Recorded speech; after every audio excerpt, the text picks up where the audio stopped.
الحمد لله وحده والصلاة على من لا نبي بعده. عن أبي هريرة رضي الله تعالى عنه قال قال رسول الله صلى الله عليه وسلم: رب صائم ليس له من صيامه إلا الجوع ورب صائم ليس له من قيامه إلا السهر، او كما قال علیہ الصلاۃ والسلام. حضور صلی اللہ علیہ وسلم کا ارشاد ہے کہ بہت سے روزہ رکھنے والے ایسے ہیں کہ ان کو روزے کے ثمرات میں بجز بھوکا رہنے کے کچھ بھی حاصل نہیں ہوتا، اور بہت سے شب بیدار ایسے ہیں کہ ان کو رات کے جاگنے کی مشقت کے سوا کچھ بھی نہ ملا.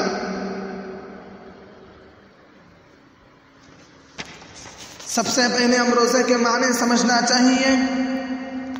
روزے کے معنی یہ ہیں کہ کھانے پینے سے اجتناب کرنا اور نفسانی خواہشات کی تکمیل سے اجتناب کرنا. روزے میں ان تینوں چیزوں سے اجتناب ضروری ہے. اب یہ دیکھیں کہ یہ تینوں چیزیں ایسی ہیں جو غیر رمضان میں فی نفسی حلال ہیں. مثلا کھانا حلال تھا، پینا حلال تھا، اور جائز طریقے سے زوجین کا نفسانی خواہشات کی تکمیل کرنا حلال تھا. اب روزے کے اندر یہ حلال چیزیں حرام ہو گئی. اب روزے کے دوران آپ ان حلال چیزوں سے تو پرہیز کر رہے ہیں، نہ کھا رہے ہیں اور نہ پی رہے ہیں، لیکن جو چیزیں پہلے سے حرام تھی، مثلا جھوٹ بولنا، غیبت کرنا، بدنگاہی کرنا، جو ہر حال میں حرام تھی، روزے میں یہ سب چیزیں ہو رہی ہیں. اب روزہ رکھا ہوا ہے اور بدنگاہی کر رہے ہیں، اور روزہ رکھا ہوا ہے لیکن وقت پاس کرنے کے لیے گندی گندی فلمیں دیکھ رہے ہیں. کیا یہ روزہ ہوا؟ ہمارے مشائخ نے روزے کے آداب میں 6 امور تحریر فرمائے ہیں کہ روزے داروں کو ان کا اہتمام ضروری ہے. اول، نگاہ کی حفاظت کرے، کسی بے محل جگہ پر نہ پڑے، حتیٰ کہ کہتے ہیں کہ بیوی پر بھی شہوت کی نگاہ نہ پڑے. جب بیوی پر شہوت کی نگاہ سے روکا گیا ہے تو ایک ٹک ٹاک پر ننگی ناشتے والی عورتوں کو کیسے دیکھا جا سکتا ہے؟ آج ہمارے نوجوان لڑکوں اور لڑکیوں کا معاشرے کا حال یہ ہے کہ صبح سے شام تک ٹک ٹاک پر اپنا وقت برباد کرتی رہتی ہیں.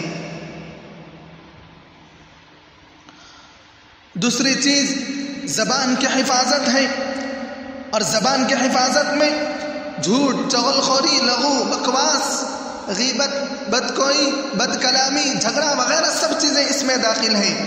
بخاری شریف کی روایت میں ہے کہ روزہ آدمی کے لیے ڈھال ہے، اس لیے روزہ دار کو چاہیے کہ زبان سے کوئی فحش بات یا جہالت کی بات، مثلا تمسخر، جھگڑا وغیرہ نہ کرے. اگر کوئی دوسرا جھگڑنے لگے تو کہہ دے کہ میرا روزہ ہے. اگر دوسرا جھگڑے کا ابتدا کر رہا ہے تو اس سے کہہ دے کہ بھائی میرا روزہ ہے، اگر وہ سمجھے. اگر وہ نہ سمجھے تو اپنے دل کو سمجھائے کہ میں روزے سے ہوں.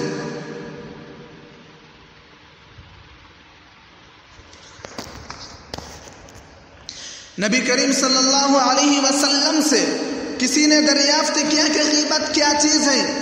آپ صلی اللہ علیہ وسلم نے فرمایا، کسی کی پسے پشت ایسی بات کرنی جو اسے ناگوار ہو. سائل نے پوچھا، اگر اس میں واقعاتاً وہ بات موجود ہو جو کہی گئی؟ حضور صلی اللہ علیہ وسلم نے فرمایا، جب ہی تو غیبت ہے.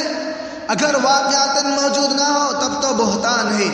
ایک مرتبہ نبی کریم صلی اللہ علیہ وسلم کا 2 قبروں پر گزر ہوا تو حضور صلی اللہ علیہ وسلم نے ارشاد فرمایا کہ ان دونوں کو عذاب قبر ہو رہا ہے.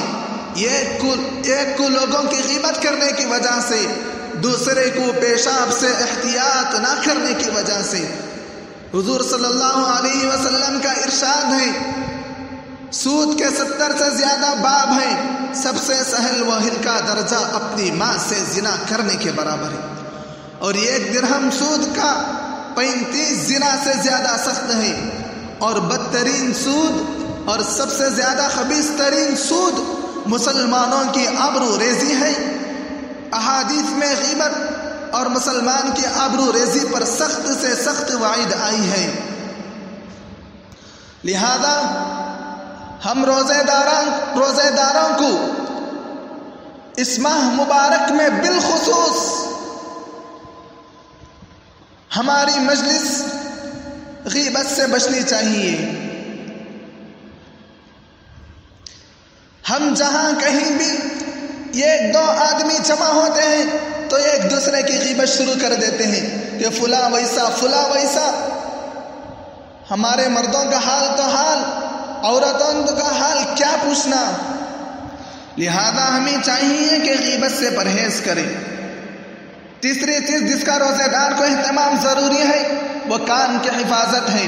ہر مکروہ چیز سے جس کا کہنا اور زبان سے نکالنا ناجائز ہے، اس کی طرف کان لگانا اور سننا بھی ناجائز ہے۔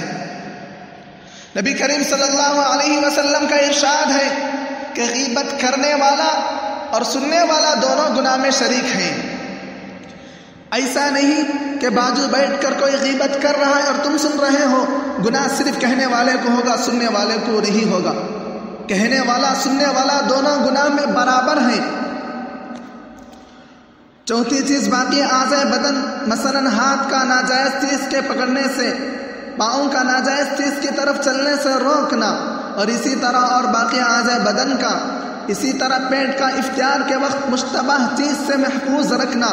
جو شخص روزہ رکھ کر حرام مال سے افطار کرتا ہے، اس کا حال اس شخص کا ایسا ہے کہ کسی مرض کے لیے دوا تو کر رہا ہے لیکن ساتھ میں پرہیز نہیں کر رہا۔